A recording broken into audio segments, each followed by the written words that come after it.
Bienvenidos y bienvenidas a un nuevo episodio de No es TV. Mi nombre es Fío Sargenti. Si llegaste a este podcast, lo estás escuchando o lo estás viendo tal vez en YouTube, seguramente te gusta el contenido de HBO tanto como a mí. Y por eso, para surfear el catálogo y poder explorarlo lo más posible, tenemos este espacio hermoso en el que todas las semanas me acompaña alguien que tiene mucho que ver con el tema de la semana, del episodio, y sobre todo que nos va a enseñar y nos va a iluminar en un montón de cuestiones. En este caso, como estamos cerca del Día de los y las Trabajadores, estamos como por ahí, no sé cuándo estás escuchando esto, porque esa es la magia de los podcasts y los podcasts, que son podcasts en video. Vamos a hablar con alguien que lleva años trabajando en eso que nos gusta tanto, que es el cine. Y ahora incluso vive en la cocina, es Los Ángeles, Hollywood, ahí donde todo sucede, pero es argentino. Tiene un currículum tan amplio. Yo trabajé con él, fue mi jefe, así que me parece que es como esto te cierra todo. Tiene un currículum tan amplio que voy a elegir solo algunas películas que produjo, pues él es productor. Tenemos Relatos Salvajes, tal vez conozcan El secreto de sus ojos, El cuento de las comadrejas, Animal, El ángel, El prófugo, Fase 7, les tiré aparte como de todos los tipos. Él es Axel Kuchevaski. Hola Flor, ¿cómo estás? Me emociona que digas que reconozcas adelante la justicia, que soy una suerte de padre putativo. Que tengo cierta responsabilidad. No quiero decir quién es el otro padre, porque no lo nombro, ya sabemos quién es. Guillermito Fernández, el cantante de tangos, obviamente. Le mandamos un beso enorme. Por eso es que Axel me puede decir Flor. Ustedes también, si quieren, se tienen que ganar igual el poder decirme Flor. Y Axel, que igual ahora estás justamente trabajando, pero en México, ¿no? Estás en otro lado. Ahora estoy acá cuando sobreviva todo esto, no a México, porque México es hermoso, voy a estar un mes acá. Estoy haciendo una película con el señor Rob Schneider, también conocido para la gente como el amigo de Adam Sandler en las películas. Estamos haciendo una película que se llama Amor es Amor, que está dirigida y protagonizada por él y por Badir Derbez, que es el protagonista de la película mexicana Marista el año pasado, a la sazón también hijo de Eugenio Derbez. Así que nada, nos estamos divirtiendo y sufriendo, como pasa siempre cuando uno hace películas. Es una combinación de padecimiento y sufrimiento. Hoy vamos a hablar, obviamente, de tu trabajo, de tu carrera, y después tenemos para ir explorando algunos documentales que de HBO que nos permiten espiar un poco eso que vos conocés tanto como productor. ¿Te acordás el número de películas en las que ya trabajaste? Más o menos entre películas y series, unas 85. Es un montón. Más o menos. Pero me acuerdo porque está en IMDb, no porque me acuerdo yo. Si le tuvieras que... Viste que hay mucha confusión con respecto a ¿qué es lo que hace exactamente un productor? ¿Es el que pone la plata? ¿Es el que está ahí chequeando que haya café, que te hayan llegado los actores? Porque hay diferentes tipos de productores en una producción cinematográfica, ¿no? Bueno, muchas gracias por la pregunta. Saco el cuadro sinóptico. Hace tanto que no digo sinóptico. Mira, el tema es que producción es un rubro, no es un único trabajo. Es un rubro y la gente por ahí no tiene por qué saberlo, ¿no? Pero es como, tiene muchas variantes. Vos tenés los productores de campo, que son justamente lo que vos decías, la persona que consigue un búho de plástico para la escena tanto. Hay gente que hace labores como lo que solemos llamar en la Argentina productor ejecutivo, pero que eso generalmente se llama line producer fuera de la Argentina, o un jefe de producción, lo que se llama production manager fuera de la Argentina, que es la gente que organiza el proceso de producción en el set o para el set y que además controla que las cosas básicamente salgan como están planificadas en cuanto a las necesidades que tiene un director y un asistente de dirección para que la película se pueda filmar. Y después empieza la parte complicada, que es, normalmente un productor, los que salen como producer en las películas son los tipos que desarrollaron el proyecto desde el principio hasta el final. Un coproductor es alguien que se subió en algún momento al proceso y lo que se llama executive producer, fuera de la Argentina, son personas que hicieron que el proyecto existiese, pero no son personas que están cotidianamente todo el tiempo con la película. Entonces, a mí me pasa, de acuerdo a las películas, que tengo diferentes Claro. diferentes roles. A veces me toca ser producer, a veces me toca ser executive producer, a veces me toca ser coproducer. Por ejemplo, en esta película que estamos rodando acá, porque yo estoy desde el principio, yo soy productor. En una película, en la serie que hacemos en Inglaterra, Stage, con David Tennant y Michael Sheen, yo soy executive producer. No tengo forma física de estar diariamente en el proyecto. Entonces, eso para darte una variante. En realidad los inversores son inversores. El que pone la plata es un inversor o un estudio. Normalmente no tiene ni crédito. A veces se le da un crédito de cortesía, productor asociado. Yo esto en realidad te lo pregunté para que no salgan a tratar de robarte cuando te ven por la calle, porque un montón de veces me han preguntado como, pero yo veo el nombre de Axel Kuchevaski en un montón de películas, tiene una cantidad de plata. Y yo explicándole, no es que el productor se la lleva en carretilla. Claro, no es que el productor es el que pone la plata y eso, hay un trabajo. Y te digo esto, y además, lo aclaro, durante los primeros casi 10 años de mi carrera como productor, yo era un productor con cama adentro. Yo trabajaba para Telefe, Telefónica, Viacom, en diferentes periodos, donde yo era un tipo contratado. Yo ni siquiera cobraba por película, yo cobraba un sueldo, punto. ¿Viste? Digo, no era como la mayor parte de los productores. Es un animal rarísimo, porque en la Argentina no hay mucha gente con ese rol, en esas características. Ahora sí, pero cuando yo empecé no había nadie. Claro, y de ahí ahora a tener tu propia productora y andar entre Los Ángeles, México, Londres y Buenos Aires, y Madrid, que son los lugares donde básicamente trabajamos. Básicamente hacemos películas y series en todos esos lugares.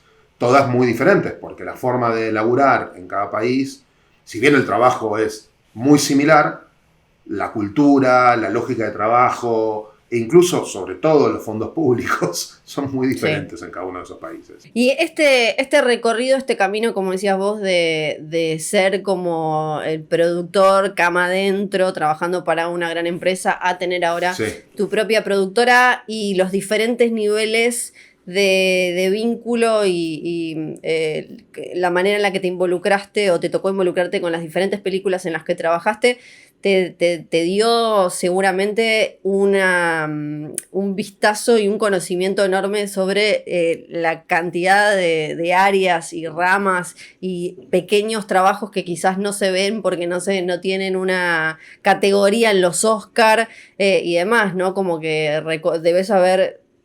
O sea, sabes todo, sabes lo que todos los que están ahí trabajando detrás de una película. No sé si tanto, pero una de las cosas que te pasa cuando trabajas esto, te das cuenta primero que el cine es una creación colectiva.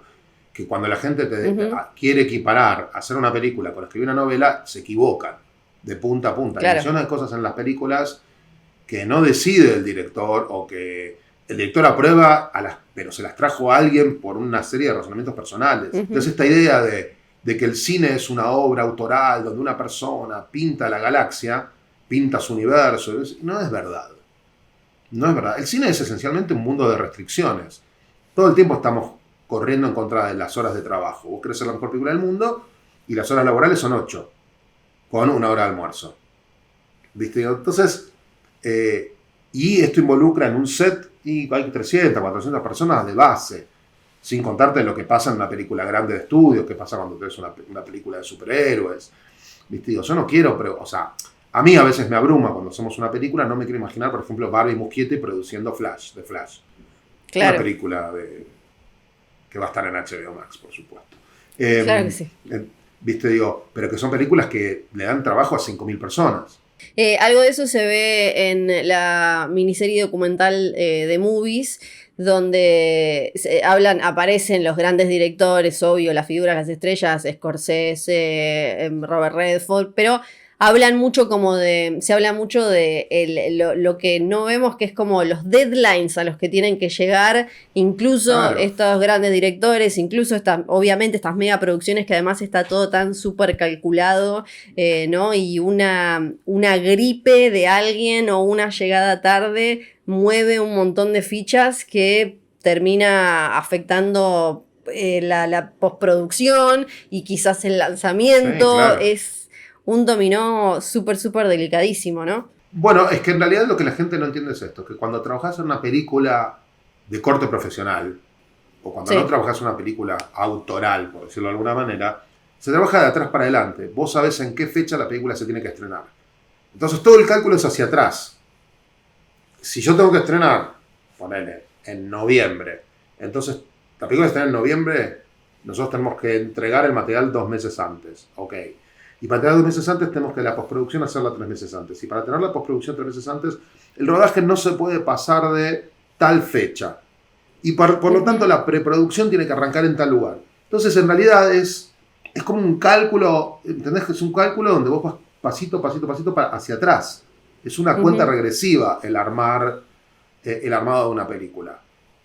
Todo el tiempo, volviendo a esta analogía, lo que yo te decía acerca de cómo tenemos que luchar contra el tiempo. El cine es todo el tiempo una carrera contra el paso del tiempo. Es así, es literal. Y en algunos aspectos, ¿por qué el cine es maravilloso? Es porque el cine es la manipulación del tiempo y el espacio. Las secuencias no se filman en el orden que la gente la está viendo. No sé, vos decís, bueno, esto pasa en Londres y en realidad está filmado, ¿viste? Digo, no está filmado en Londres, está filmado en Cuernavaca. Sí. Hay una cosa de collage de tiempo y espacio. Y eso también tiene que ver con la naturaleza de cómo se producen películas, cómo se entregan películas. Creo que The Movies refleja con bastante inteligencia esa información que la gente no tiene acerca de cómo nada es exactamente como el que dirigió la película quería. Yo tengo la teoría además que Spielberg llega a la casa a la noche y la mujer le dice, la mujer le dice, ¿y cómo te fue hoy en el trabajo? Y él le dice, no sabes, si hubiese tenido un par de horitas más. Seguro. Es como una teoría elaborada que tengo, que ni Spielberg se escapa de las limitaciones del mundo real. No, claro, y me acuerdo de una frase, creo que es con la que empieza el documental de Spielberg, de HBO obviamente, en el que él dice que cuando vio Lawrence of Arabia, creo, que él dijo, yo voy a tratar esto es lo que yo quiero hacer y voy a tratar de hacerlo o voy a morir intentando hacerlo. Y bueno, está en él, le salió bien y está en esa. Cuando vos lo pensás y pensás en las actitudes de tipos como Spielberg, que digo, la famosa leyenda acerca de Spielberg es que él entra al mundo del cine colándose en los estudios Universal en los 70 cuando era un estudiante que había sido rechazado a un montón de escuelas de cine en Estados Unidos, en California. Es un poco la mitología. Pero a mí me gusta esta idea de que para hacer películas y un poco caradura tenés que ser. Porque justamente como es la construcción de algo que no existe, porque Lawrence de Arabia era Peter O'Toole, o sea, no, era un señor, un actor, con maquillado, parado, y no importa, vos comprás la fantasía. También hay algo así en los que hacemos el cine. Los que hacemos películas tenemos que convencer a otros de financiar. Tenemos que convencer a otros de que el proyecto vale la pena. Es una arquitectura particular que tiene que ver con el make believe, como dicen los yankees, con esta cuestión de pretendamos que lo que está pasando es cierto.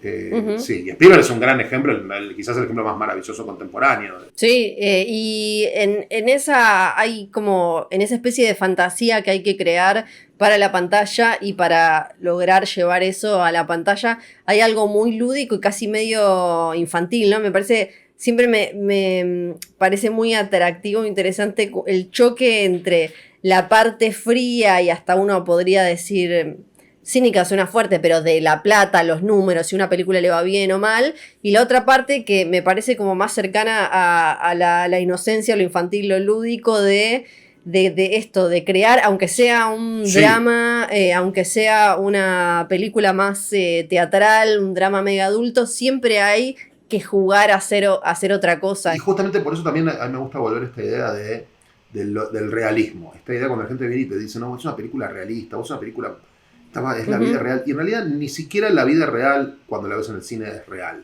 Siempre es una construcción. Y siempre es verdad que hay una cosa lúdica. Yo me imagino a Colin Farrell probándose el maquillaje de The Batman, una película que también está en HBO Max. Sí. Y Farrell se tiene que... O sea, hay un momento donde es un juego. Nadie se puede poner ese maquillaje donde se transforma completamente en Oscar Cobblepot, en el pingüino, y no decir voy a jugar a... para mí siempre te retrotrae a cuando tenías 5 años y jugabas a ser algo específico en un juego de nenes. Hay algo de eso. También es verdad que hay culturas diferentes, y que en la cultura anglosajona, sobre todo en el caso de los actores, el jugar a disfrazarse o ponerse los colmillos de goma, es una cosa que es un código aceptado y que en países como Argentina los actores se resisten, porque les parece, viste, como una cosa como no están acostumbrados. Tengo, de hecho, un amigo, que no voy a decir quién es el nombre, pero es un actor que hace, que me dice, nosotros, yo sí me dice, yo veo a los norteamericanos que hacen este juego de disfrazarse de Chewbacca y les parece maravilloso. Yo me pongo los Dracu y no me puedo mantener serio. Claro. Y me parece que es una diferencia cultural interesante. Digo, él es genial diciendo esas cosas, pero creo que hay algo de eso, del make believe, del comprar entre todos la fantasía. Spielberg también es de esa generación de la que siempre se habla que creció no solo viendo películas, sino también con la camarita, Super 8, haciendo con hermanos, vecinitos, la mamá, el papá y demás. ¿Vos cómo fue tu camino hacia en la infancia y el momento en el que dijiste como yo voy a trabajar en el mundo del cine? Mi viejo filmaba en Super 8, te estoy hablando muchos años antes de que vos nacieras. Obviamente. Estoy sacando el violín más pequeño del mundo. Y él, claro, y filmaba, había una cosa y montaba en casa, él le prestaba moviola de Super 8, una cosa ridícula. Para musicalizar, mi papá armaba cassettes, entonces tenías que apretaba los dos botones al mismo tiempo, entonces pasaba la película y en el cassette estaba la musicalización, con efectos de sonido y todo, que estaba hecho a partir de discos pasados a cassette, para que veas lo que... Estoy hablando de los fines de los 70, principios de los 80, no había VHS, no había nada. Después compré una cámara de VHS, nosotros nos filmábamos un poco, pero yo nunca tuve la pulsión de ser director. Hay gente que tiene eso, a mí no me pasaba eso. Toda mi vida, me conocés, fui como un espectador compulsivo e indiscriminado, porque veía lo que la gente consideraba que era arte elevado y lo que la gente consideraba que era basura, y yo disfrutaba las dos cosas, básicamente. Y creo que además un montón de gente que sentíamos lo mismo nos fuimos juntando en habitaciones. Esto es otra cosa importante.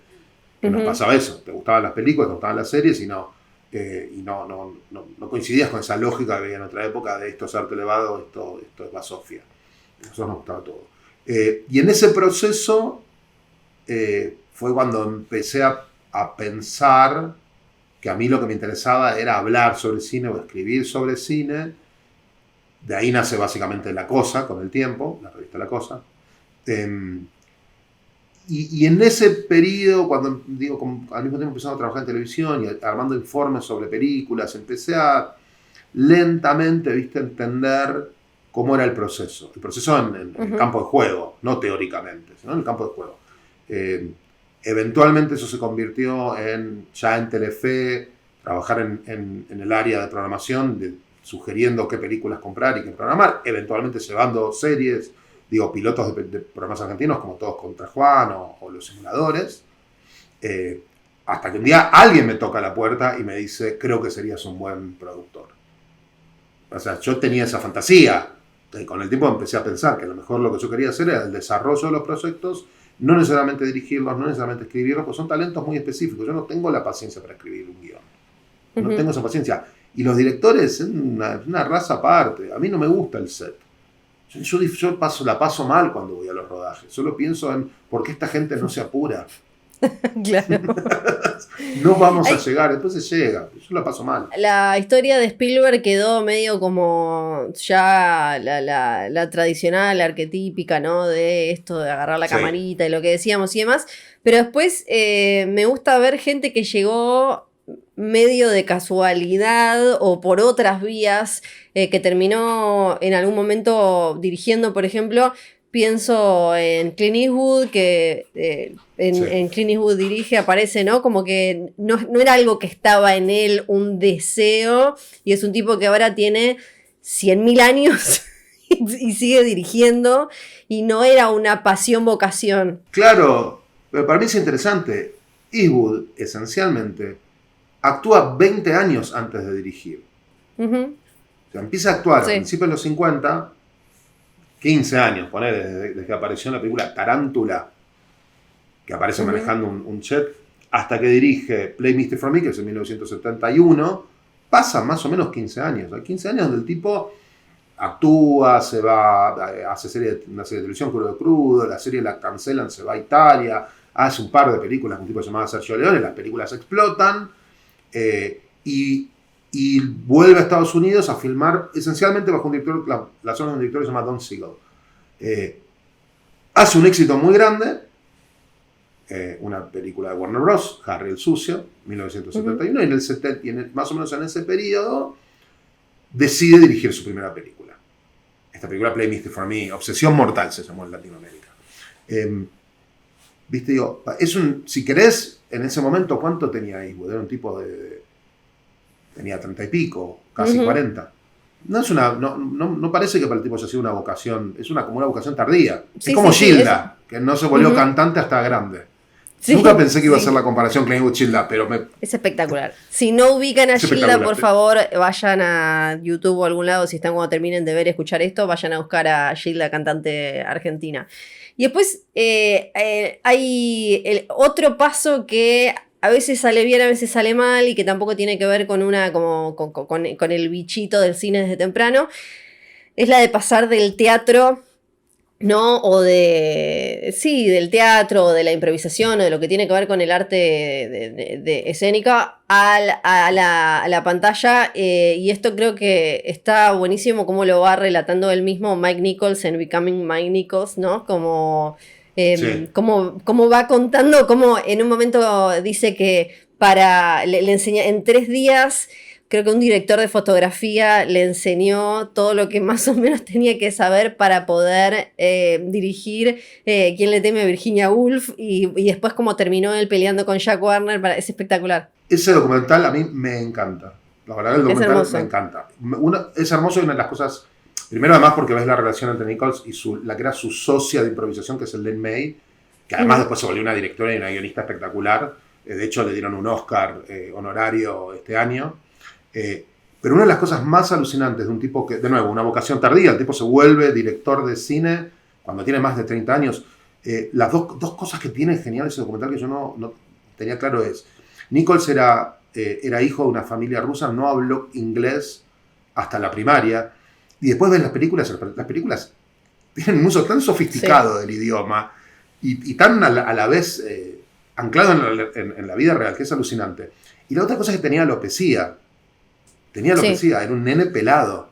Era un nene que le hacían bullying en el colegio porque hablaba ruso y era pelado. Sí, y lo único que sabía decir era, no hablo inglés, por favor no me des un beso. Claro, y todo ese arco de ese tipo que se termina convirtiendo en un director alucinante, bastante menospreciado en un periodo tardío de su vida, pero un director espectacular. El documental lo refleja con mucha inteligencia, y tiene mucho también de material de improvisación. De él con el M, que es que no se puede creer. El documental es buenísimo. Sí. Pero es verdad, digo, también hay otro lugar del que mucha gente viene, y me gustaría conectarlo, porque creo que tiene que ver también con otro documental que puedes encontrar en HBO Max, que es el documental sobre Nora Ephron. Nora Ephron viene de la escritura. Everything is copy, sí. Viene de la escritura, es la hija de 2 guionistas, que eran 2 guionistas de los años 50 en Hollywood, y se empieza a transformar, y se vuelve un intelectual muy interesante, de mucho desarrollo periodístico, de mucho ensayo, y lentamente se empieza a transformar en una guionista y luego en una directora. Espectacular. Nora Ephron, para que la gente la tenga claro, es la guionista de Cuando Harry conoció a Sally, que después se transformó en la directora de Sintonía de Amor, Tienes un email. Y el documental también es muy interesante porque es un documental que muestra aspectos complicados. Primero de su personalidad, la describe como una persona que podía ser súper cínica, súper ácida, ¿viste? Como muy difícil de transitar, algo que en sus películas no se ve. Sus películas son muy cálidas. Son muy amables. ¿Ah, sí? Son muy amables. Yo les voy a conocer, sí. Y Ephron, obviamente yo la tenía delante y temblaba porque me parecía una genia, me parecía una mina genial. Pero era una persona muy amable con cierta distancia. Vos sentías que era alguien que te estaba escaneando. Eso pasa. Pero era genuinamente muy, muy agradable. También el documental muestra cómo su marido Carl Bernstein, que fue uno de los... quien es interpretado por Dustin Hoffman en Todos los hombres del presidente, la abandona de una forma espantosa espantosa y ella tiene que reconstruir la vida. Entonces también es como ese camino íntimo que tiene el documental. A mí me gusta mucho porque también sirve para entender ciertos aspectos de la obra, cierta mirada acerca de las relaciones entre los hombres y las mujeres, ¿viste? Digo, justamente una novela de Nora Ephron, Herborn, fue adaptada por Mike Nichols en una película en la cual Meryl Streep hacía de ella y Jack Nicholson hacía de su ex marido. Uh-huh. Todo tiene que ver con todo, lo dijo Pancho Ibáñez hace mucho tiempo. Es verdad, y Silkwood está escrita por ella y dirigida por Mike Nichols, porque todo tiene que ver con todo real. Y claro, en Everything is Copy, que vendría a ser como todo es material, creo que lo que se ve es eso, cómo ella transforma todo ese como ácido que se te puede ir formando adentro cuando en la vida te vas chocando con algunas piedritas y termina apareciendo en algo, como decías vos, súper cálido. Así que entiendo lo del escaneo, porque en lo que se ve en Everything is Copy es como que ella constantemente está pensando, y si la quieren leer, es como súper delicioso leerla también, porque va siendo, me acuerdo, hay un cuento de una cena. Es como que todo el tiempo está agarrando cositas, te das cuenta, ella, para ver cómo se pueden traducir en una historia a contar. Y después tenemos el otro tema de a vos no te tocó, pero seguramente conocés y has trabajado con personas que arrancan en la industria desde muy pequeños y pequeñas. O sea, niños que pueden llegar a ser estrellas o no, todo lo que hay detrás, cómo es crecer en un set, ¿no? Porque hasta ahora hablamos de gente que... No, de gente que llegó al cine en la adultez. Hablamos un poco de la vocación tardía. Exacto. Y estás hablando de alguien que empieza a trabajar esto sin saber si es necesariamente su vocación, ¿no? Digo, exactamente. Sí, puedo decirte, te voy a decir un par de nombres que la gente no... Por ahí no lo, hay algunos nombres que te digo, sí, claro, fueron actores infantiles, Lali Espósito, yo trabajé con Lali, la China Suárez, trabajé con la China, trabajó mucho con Peter Lanzani. Y es verdad que ellos fueron actores niños infantiles. La gente no recuerda que Ricardo Darín fue un actor infantil. Que Ricardo Darín, su primera película, He nacido en la Ribera, tenía 7 años. ¿Viste? Claro. Digo, y más allá de las herramientas formales o no que alguien puede tener, o incluso el entrenamiento que puede tener alguien, digo, porque hay muchos actores infantiles que no tienen que no fueron a una escuela de teatro, pero tienen un entrenamiento formal posterior. Estamos hablando de 4 que convirtieron ese lugar en que los pusieron en una vocación. Digo, claro. Pero a mí me parece interesante cuando estamos hablando por ahí de quien no lo eligió, de quien se vio obligado a trabajar de chico. Es una cosa que ya casi no existe. Genuinamente casi no existe. Digo, hoy el sistema es como mucho más, está mucho más atento a esto. No quiero decir que sea explotación infantil porque no necesariamente es eso. Pero es verdad que los regímenes de trabajo para niños en los años 70 eran medio zarpados, eran salvajes. Los chicos arrancaban a las 8 de la mañana, no tenían, viste, digo, a lo mejor a veces no tenían un tutor en el set, no tenían las horas de descanso, no tenían alguien que les enseñara las cosas que se perdían del colegio.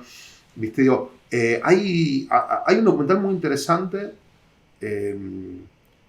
¿viste? Digo, que insisto nuevamente, está en Showbiz Kids. Showbiz Kids, que es el que dirigió Winter, Alex Winter. Exacto. Alex es además un gran director de documentales. Para los que no lo conocen, a mucha gente por ahí lo recuerda como actor, porque Alex actuó en las películas de Bill y Ted. Los protagonistas son Alex y Keanu. Alex es un tipo muy agradable, muy inteligente, que empezó de chico en el cine. Sin contar en primera persona, en este documental, sí recorre las vidas de otros, de Eva Rachel Wood, de la protagonista de Westworld, por ejemplo. ¿Viste? Digo, y por supuesto que cuando vas hacia atrás y mirás lo que era la vida de los actores infantiles hacia el pasado, Y es heavy, ¿eh? La verdad es que es heavy. Sí, bueno, lo que di cuenta Evan Rachel Wood es como. Incluso lo que me gusta del documental es que va mechando un Henry Thomas, ¿no? De ET, está Jada Pinkett Smith, bueno, hay un montón ya súper consagrados y no tanto, algunos que medio quedaron en el camino, como Mara Wilson, Matilda, por ejemplo. Y después con la búsqueda ahora de madres y padres llevando al casting y como forzando toda tal vez esa situación que a veces la criatura quiere, pero no tantísimo. Y me hace acordar un poco a...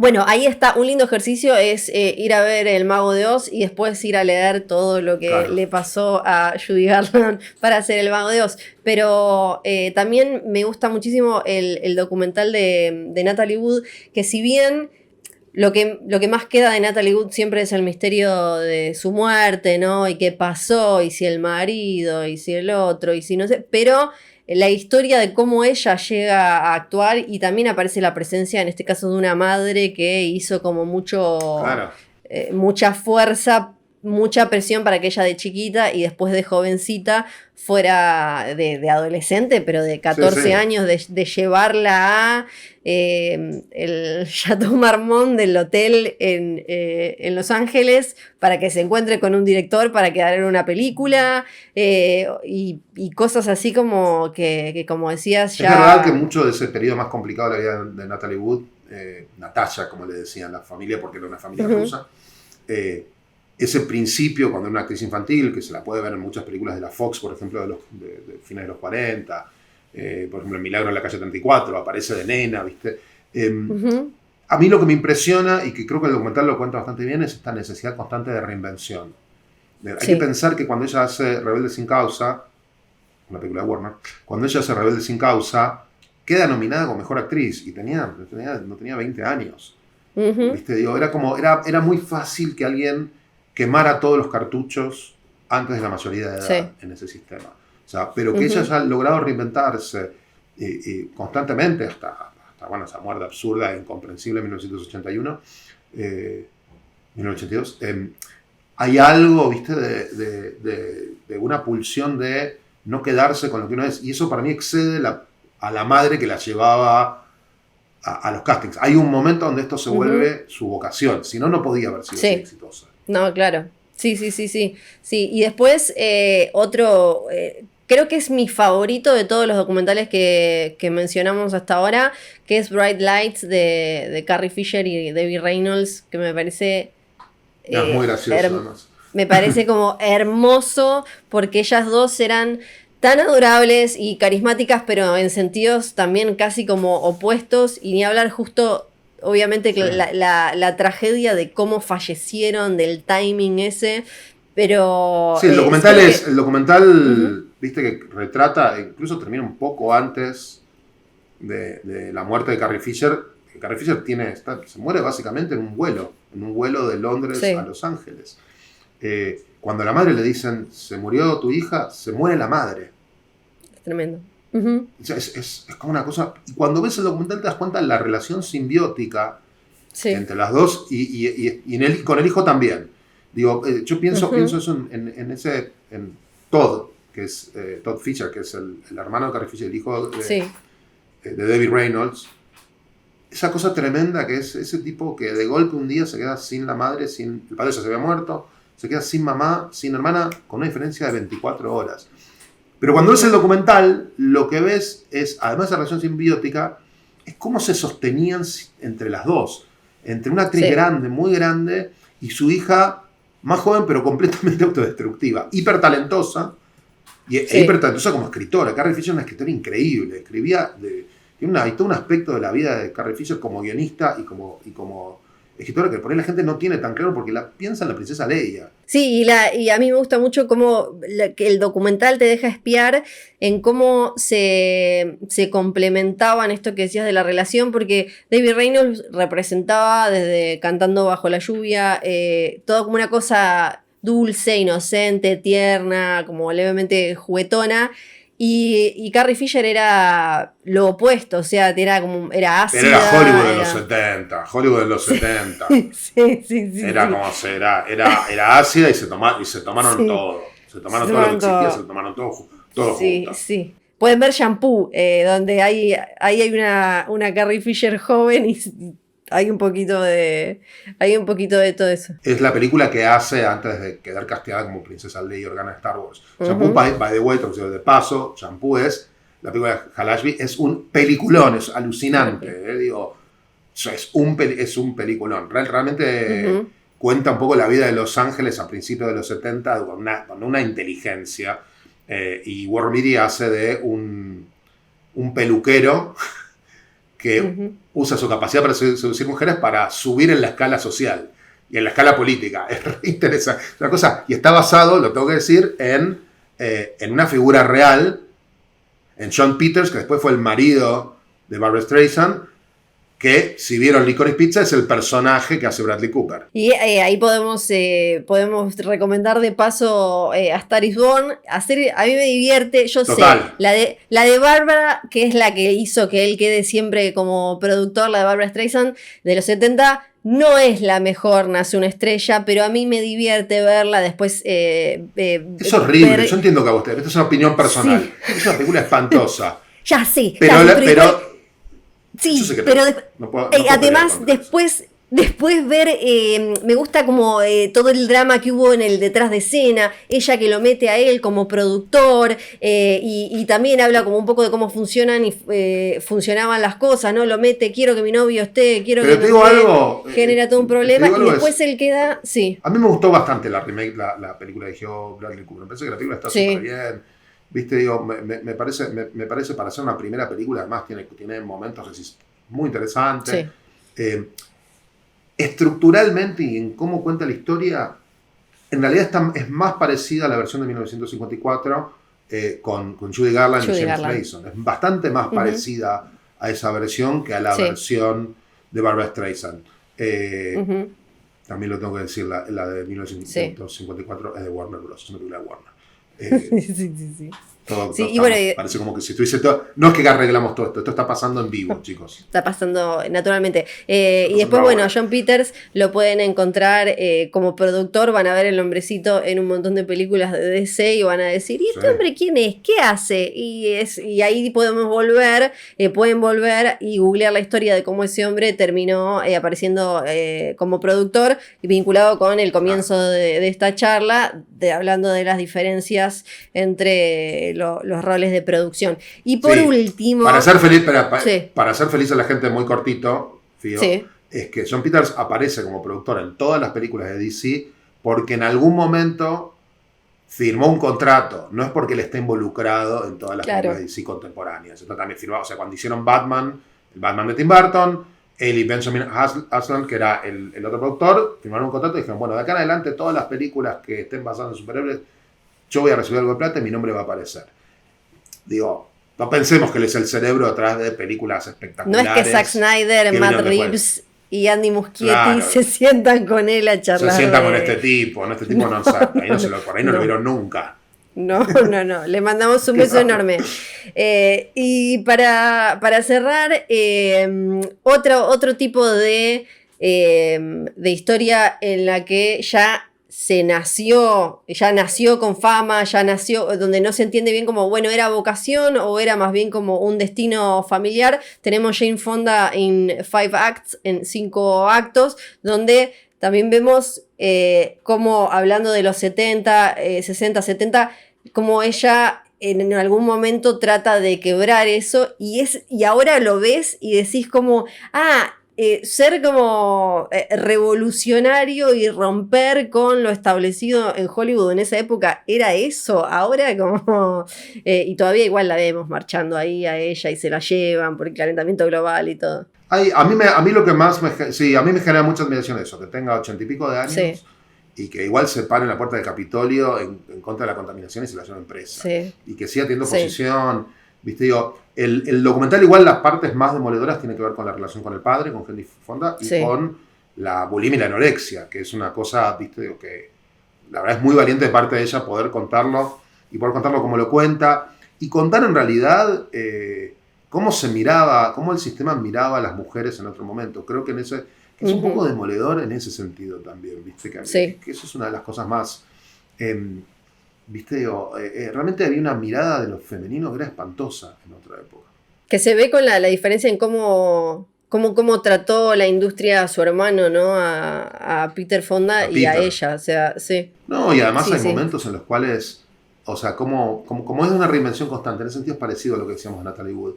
Es alguien que de golpe se va a vivir a Francia, se vuelve un intelectual, alguien que no había agarrado un libro, donde ella misma lo dice, en su vida, pero por otro lado se vuelve, abraza una libertad sexual que en Estados Unidos no existía, y lo cuenta muy abiertamente, es muy interesante eso. Es una persona grande. No nos damos cuenta lo grande de edad que Jane Fonda. Jane Fonda tiene como 84 años. Sí. No la pensás así. Y al mismo tiempo hay un momento donde decís, ¿cómo alguien trabajó para tener control? El control es un gran tema en ese documental. ¿Cómo trabajó para tener control de su existencia, de su discurso y de las películas en las que participaba? Muy interesante. Realmente muy interesante. Creo que hablamos de todo y ya te tengo que dejar ir, Axel, porque te llama Infinity Hill Films, tu propia compañía. Te llama el deber. Me llama mis obligaciones cotidianas. Sí, estuvo buenísimo. Seguro va a haber gente pidiendo que esto dure 8 horas y demás, pero además de verla... otro. Sí, haremos otro. Y además de ver las películas que Axel produce, síganlo en redes, que siempre está tirando como un afiche clásico que ya no se encuentra tan fácil en internet, un datito, cosas que quizás no aparecen porque no son de lo más cliqueado en todo. Porque a nadie le importan salvo a mí, básicamente. Y a mí y a los que están escuchando y viendo claro, sí nos importan. Así que sí, gracias. Muchas gracias, Axel, por tu tiempo, estuvo buenísimo. Y así, de esta manera, terminamos este episodio de No es TV. Acuérdense que nos pueden encontrar todas las semanas en YouTube o en tu aplicación de podcast favorita, como por ejemplo Spotify, y suscríbanse al canal de YouTube de HBO Latinoamérica y pongan las estrellitas, la campanita y todas esas cosas en todos lados para que siga habiendo más episodios de este programa. Y no les puedo contar de qué vamos a estar hablando la semana que viene, es sorpresa, pero para eso tienen que estar siempre atentos para que no se les pase nada a las redes de HBO Latinoamérica, HBO Latam en Instagram y HBO Lat en Twitter. Yo sigo siendo Fío Sargenti. Hasta la próxima.